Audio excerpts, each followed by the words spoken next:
प्रिय श्रोता, नमस्कार। कार्यक्रम वेद पाठशाला में आपका हार्दिक स्वागत है। इस कार्यक्रम में हम परमेश्वर के वचन का विस्तार पूर्वक अध्ययन किया करते हैं, जो आपकी आत्मिक उन्नति के लिए लाभदायक सिद्ध होगा। तो लीजिए सुनते हैं आज का ये संदेश।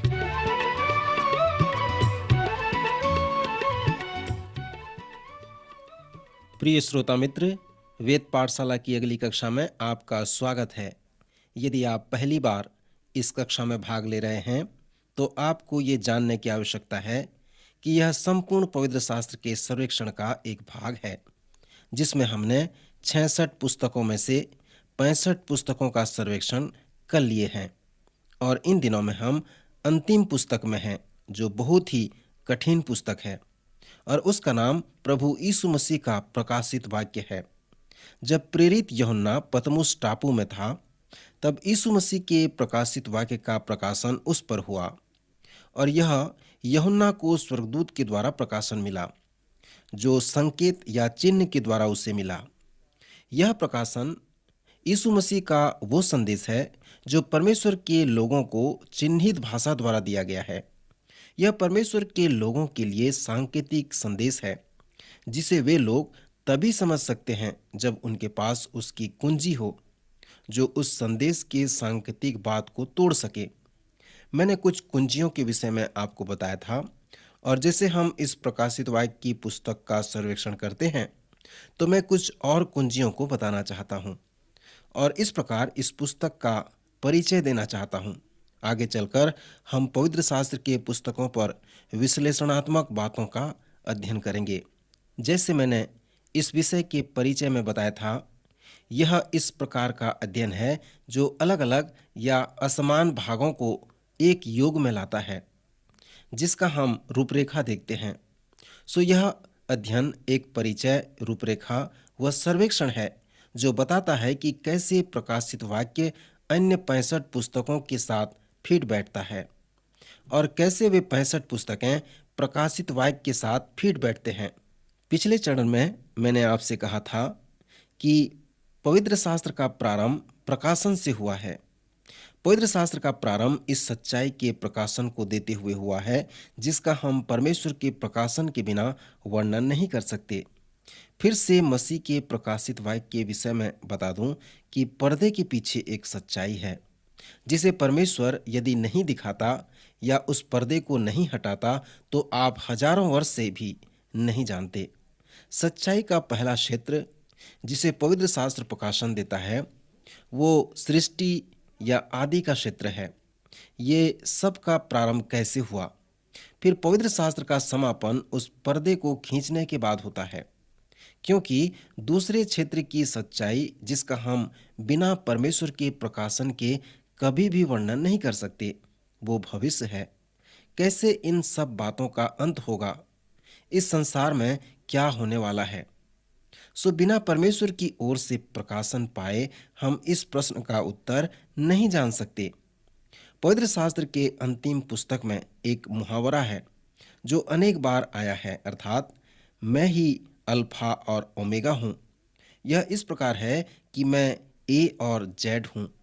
यूनानी वर्णमाला में पहला अक्षर अल्फा है और अंतिम अक्षर ओमेगा है। सो उसने कहा, मैं अल्फा और ओमेगा हूँ, अर्थात मैं ए और जेड हूँ, आदि और अंत हूँ। यह मुहावरा हमारे सर्वेक्षण के साथ भी मेल खाता है, क्योंकि हमने आदि पुस्तक अर्थात उत्पत्ति की पुस्तक से सर्वेक्षण प्रारंभ किया था और अब वह हमें अंतिम पुस्तक प्रकाशित वाक्य तक ले आया है। सो अब हम उसके प्रकाशन का अध्ययन करेंगे, जो है, जो था और जो आने वाला है। जो सर्वशक्तिमान है, यह कहता है कि मैं ही अल्फा और ओमेगा हूँ। आदि व अंत का प्रकाशन एक तरह से हमें इस पुस्तक के 4थे अध्याय में बताया गया है। एक कुंजी है जो इस सांकेतिक पद्धति के कुंजी को तोड़ता है। यह पुस्तक चिन्हित भाषाओं में है, अर्थात यह प्रतीक व चिन्हित पुस्तक है। जब हमने यीशु की शिक्षा का अध्ययन किया था, तब हमने उसके दृष्टांतों को देखा था। दृष्टांत वो कहानी या वो उदाहरण हैं जो उस सच्चाई के विषय में बताते हैं जिसे हम सीखना चाहते हैं, ताकि जिस सच्चाई को मसीह यीशु सिखा रहे हैं उसे हम समझ सकें। अब प्रकाशित वाक्य वो पुस्तक है जिसमें चिन्ह भरे हुए हैं, क्योंकि यीशु मसीह के प्रकाशन में जो विषय हमें दिया गया है कि यीशु मसीह जो है, जो था और जो आने वाला है, जो सर्वशक्तिमान है, यह कहता है कि मैं ही अल्फा और ओमेगा हूँ। प्रथम कुंजी जिसके विषय में हमने बताया था वह पवित्र आत्मा है, और बिना पवित्र आत्मा के हम आत्मिक बातों को नहीं समझ सकते। और जैसे हम प्रकाशित वाक्य में आते हैं तो यह बिल्कुल सत्य है। प्रकाशित वाक्य की पुस्तक जो भविष्य के विषय में बताता है, बिना पवित्र आत्मा के जो मूल कुंजी है, हम नहीं समझ सकते। यीशु के अनुसार आत्मिक सच्चाइयों को प्रकट करने के लिए पवित्र आत्मा का कार्य ही विशेष भाग है। इसलिए जब हम भविष्य के क्षेत्र में आते हैं तो आत्मिक बातें अभी भी पूर्ण होने बाकी हैं। सो हमें उस मूल कुंजी अर्थात पवित्र आत्मा की आवश्यकता है। पर जब एक बार हमारे पास मूल कुंजी पवित्र आत्मा है तो अगली बात हमें जो जानने की आवश्यकता है वो पवित्र शास्त्र के आधार पर प्रकाशन के चिन्ह हैं।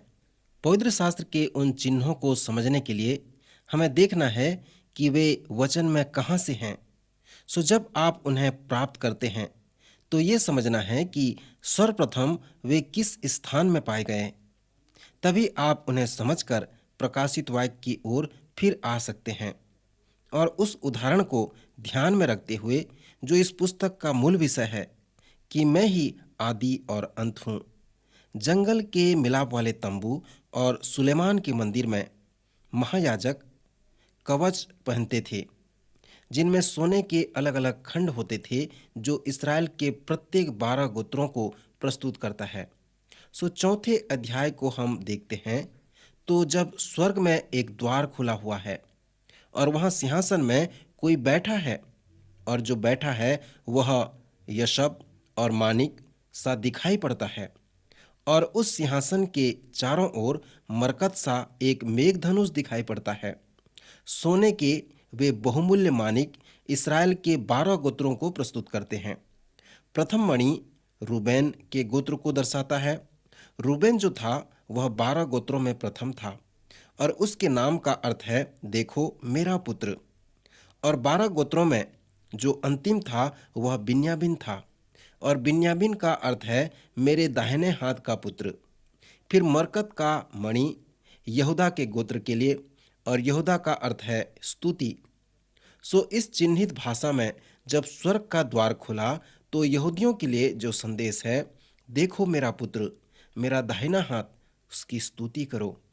इस प्रकाशित वाक्य के 4 व 5वें अध्याय में अनंत राज्य के स्थान में आपके पास स्तुति व आराधना के सुंदर समय हैं। परमेश्वर कहता है कि मेरे पुत्र की आराधना करो।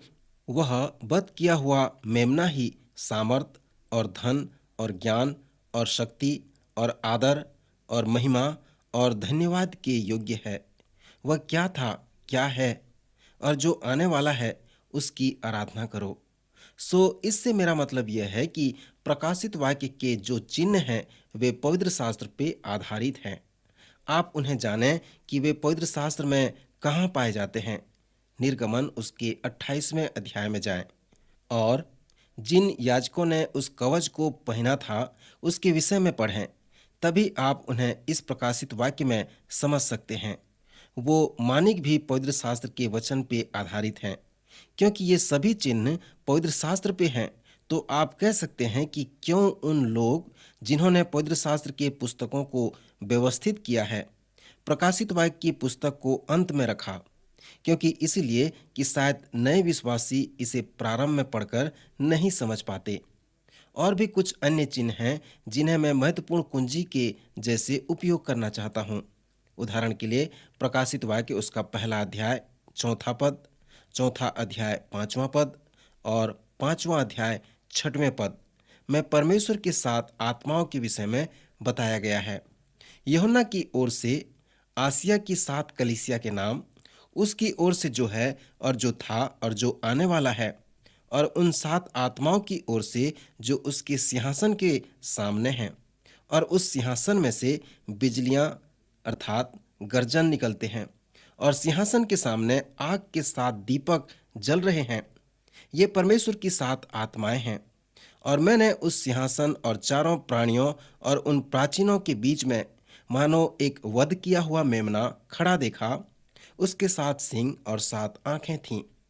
ये परमेश्वर की 7 आत्माएं हैं जो सारी पृथ्वी पर भेजी गई हैं। परमेश्वर के 7 आत्माएं क्या हैं? क्या आपने कभी 7 आत्माओं के विषय में सुना? 7 अंक के विषय में पवित्र शास्त्र बताता है कि यह पूर्णता का अंक है। इससे यह पता चलता है कि यह परमेश्वर की पूर्ण आत्माएं हैं। यह परमेश्वर की यह सिद्ध या पूर्ण अभिव्यक्ति है। अनेक विद्वान विश्वास करते हैं कि ये अभिव्यक्ति अर्थात परमेश्वर की 7 आत्माएं हमें यशाया के भविष्यवाणी की ओर वापस ले चलते हैं। यशाया 11वां अध्याय 1 और 2 पद जो उसकी भविष्यवाणी है। यशाया ने परमेश्वर की 7 आत्माओं के विषय में भविष्यवाणी की जो यूहन्ना द्वारा प्रकाशित वाक्य में पूरी हुई। वहां पर हम पढ़ते हैं, तब यिशै के ठूंठ में से एक डाली फूट निकलेगी और उसकी जड़ में से एक शाखा निकलकर फलवंत होगी, और यहोवा की आत्मा, बुद्धि और समझ की आत्मा, युक्ति और पराक्रम की आत्मा और ज्ञान और यहोवा के भय की आत्मा उस पर ठहरी रहेगी। यशाया हमें कह रहा है कि मसीहा आने वाला है, और जब वह आएगा तो यीशु मसीह परमेश्वर का पूर्ण अभिव्यक्ति होगा। उसमें ये 7 आत्माएं के नियंत्रण में होंगे। प्रकाशित वाक्य में जो सुंदर चिन्ह पाए गए हैं वो 7 दीपक हैं जो स्वर्ग के सिंहासन के सामने जल रहे हैं। हमें कहा गया है कि ये 7 दीपक परमेश्वर की 7 आत्माओं को प्रकट करते हैं। मुझे विशेषकर 5वां अध्याय उसका 6वां पद अच्छा लगता है, जहां पर इस प्रकार लिखा है, और मैंने उस सिंहासन और चारों प्राणियों और उन प्राचीनों के बीच में मानो एक वध किया हुआ मेमना खड़ा देखा। उसके 7 सींग और 7 आंखें थीं, और परमेश्वर की 7 आत्माएं जो सारी पृथ्वी पर भेजी गई हैं।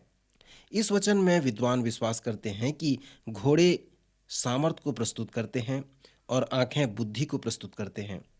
इसलिए यूहन्ना जो कह रहा है कि यह मेमना जो वध किया हुआ दिखाई दे रहा है, जो वास्तव में परमेश्वर के आत्मा की अभिव्यक्ति है, और परमेश्वर के आत्मा की वो अभिव्यक्ति परमेश्वर के सिद्ध सामर्थ को और परमेश्वर की सिद्ध बुद्धि को अभिव्यक्त करता है। जब यीशु मसीह मेमना की तरह वध किया गया था तो उसकी मृत्यु परमेश्वर के सिद्ध ज्ञान व परमेश्वर के सामर्थ का अभिव्यक्त था। वह मेमना इस तरह दिखता है जैसे वह वध किया हुआ हो और इस पृथ्वी से परमेश्वर की 7 आत्माएं चले गए हों, और इससे वो सार को प्रकट किया जा रहा था कि परमेश्वर कौन व क्या है।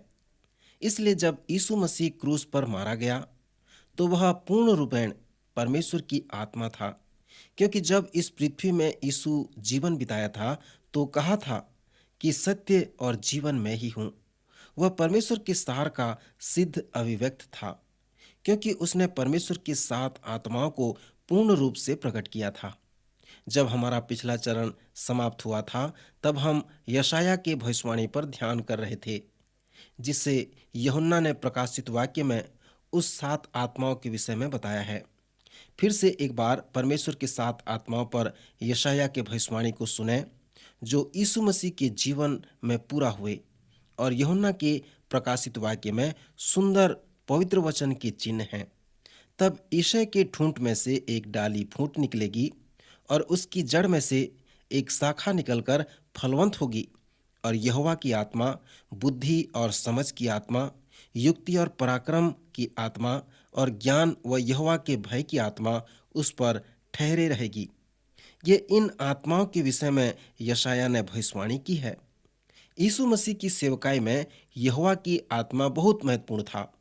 जब हमने लूका रचित सुसमाचार का सर्वेक्षण किया था तब हमने देखा था कि कैसे मसीह के संकट की अवस्था को परमेश्वर की आत्मा बताता है।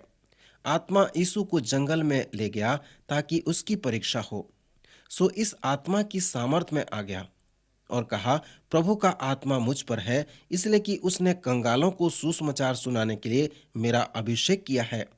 प्रभु का आत्मा वास्तव में उसमें था, उस पर था, और वह अपने आप में उसका अभिव्यक्त कर रहा था।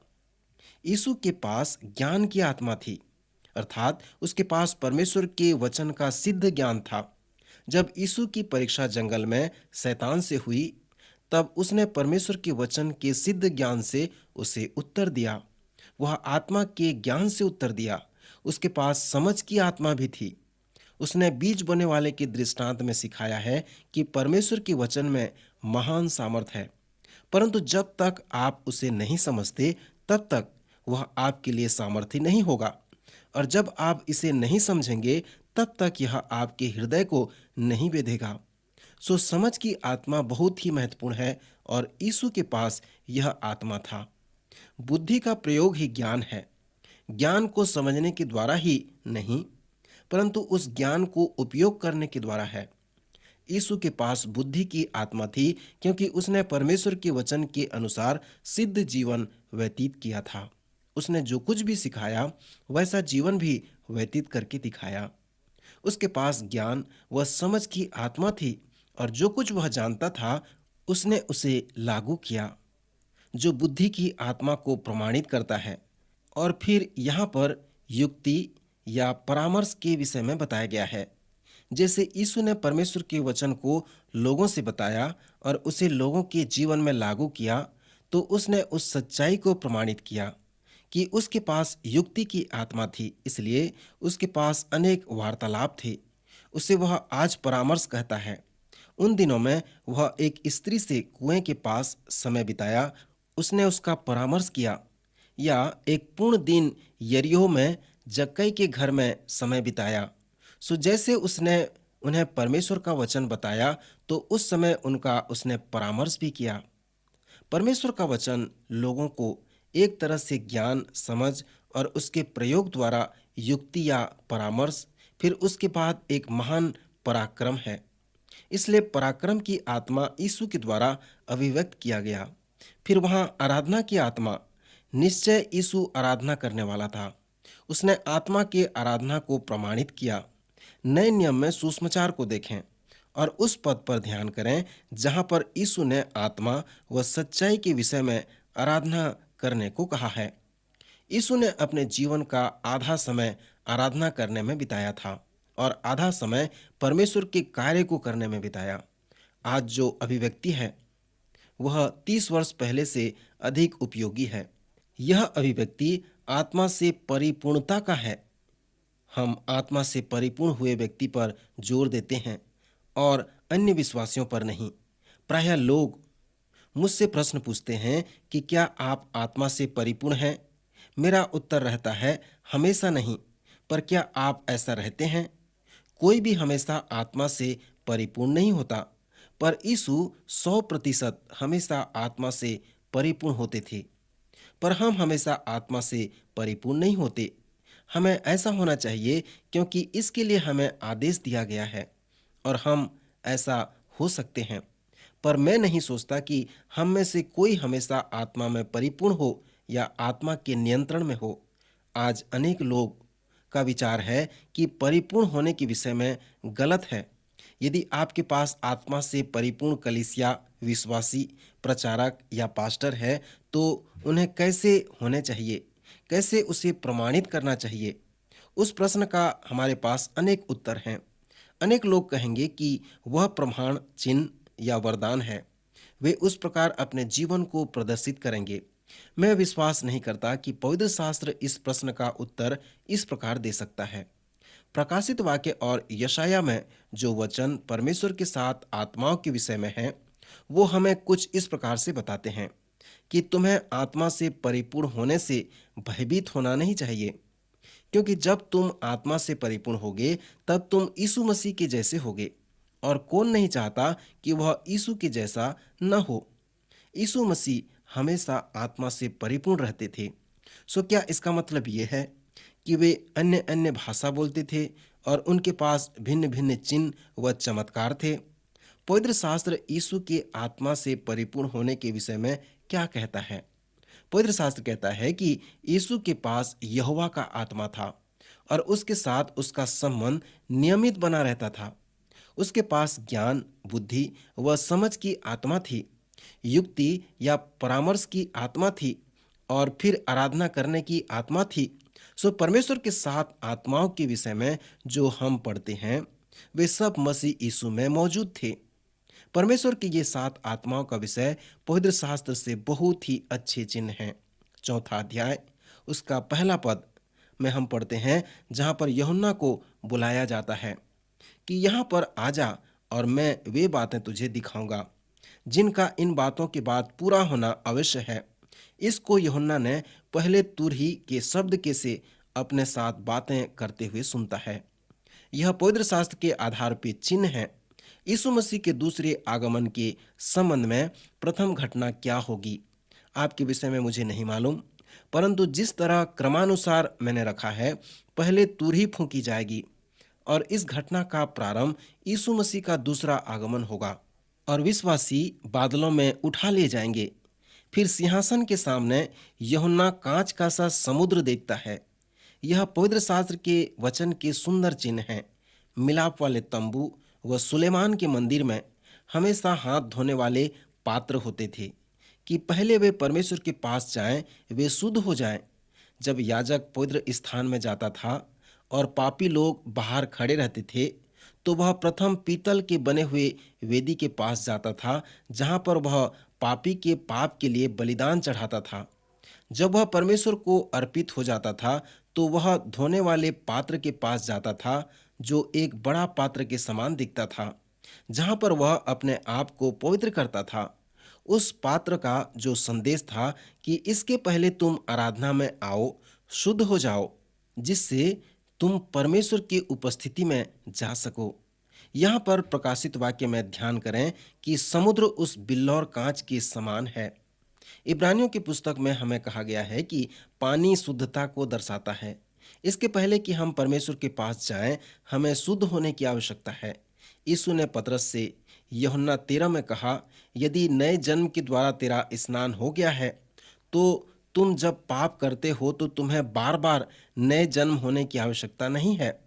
जो नहा चुका उसे पांव के सिवाय और कुछ धोने का प्रयोजन नहीं, परंतु वह बिल्कुल शुद्ध है। सो जब तुम परमेश्वर के उस सिंहासन में जाना चाहते हो, तो बिना धोए हुए तुम वहां नहीं जा सकते। सो यहाँ पर जो बिल्लौर के कांच के समान समुद्र है, वह स्थायी, पवित्र व शुद्ध होने के विषय में है। इस जीवन में हमारी पवित्रता व शुद्धता कभी भी स्थायी नहीं होगा, परंतु इस जीवन में हमें इसकी आवश्यकता है। यीशु ने पतरस से कहा, यदि मैं तुझे न धोऊं तो मेरे साथ तेरा कुछ भी साझा नहीं, कोई संगति नहीं। तब पतरस कहता है कि प्रभु, तो मेरा पांव ही नहीं वरन सिर भी धो दे। सो यीशु ने कहा, तुझे नियमित शुद्धिकरण की आवश्यकता है। बिना शुद्धिकरण के तुम परमेश्वर की उपस्थिति में नहीं आ सकते। सो यहाँ पर प्रकाशित वाक्य में जो धोने वाला पात्र है, वह कांच का सा समुद्र जो बिल्लौर के कांच के जैसा है। सो ये सब चिन्ह पवित्र शास्त्र के आधार पे हैं। उन्हें देखें कि उनका अर्थ क्या है, तभी आप उन्हें समझ सकते हैं। प्रभु आज के वचन द्वारा आपको आशीष दे।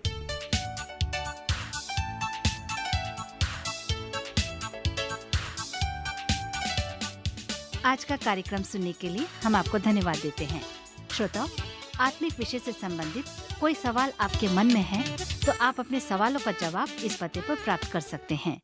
हमारा पता है कार्यक्रम Ved Pathshala, radio Vishwavani, post box number 317, Lucknow 226001, Uttar Pradesh. पता एक बार फिर सुन लीजिए।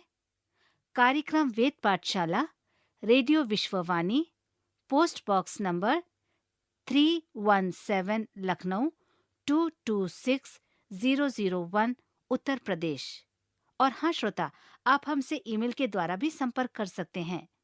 हमारी ईमेल आईडी है hindiembc@radiovv.org, hindiembc@radiovv.org। अब हमारे कार्यक्रम का समय यहीं पर समाप्त होता है। अगले कार्यक्रम में आपसे फिर भेंट होगी। तब तक के लिए हमें आज्ञा दीजिए। नमस्कार।